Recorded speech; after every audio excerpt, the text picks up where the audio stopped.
একদিন হযরত আব্দুল কাদের জিলানী রহমতুল্লাহ আলাইহি বাগদাদ যাওয়ার জন্য প্রস্তুতি হয়ে মাতার কাছে গিয়ে বললেন, আম্মাজান, আল্লাহর উপর ভরসা করে আমাকে বিদায় দিন। আল্লাহর ইচ্ছায় আমি এই কাফেলার সাথে বাগদাদ গমন করব। পুত্রের আর্জি শুনে মাতা আনন্দে উৎফুল্ল হয়ে উঠলেন। দুশ্চিন্তা, ব্যথা বেদনার কোন রকম আচরণে তিনি অনুভব করলেন না।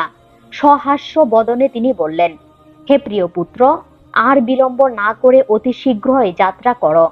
বড় পীর হযরত আব্দুল কাদের জিলানী রহমতুল্লাহ আলাইহি নম্র কণ্ঠে বললেন, আম্মাজান, আপনার সহনশীলতা এবং ধৈর্যের তুলনা হয় না।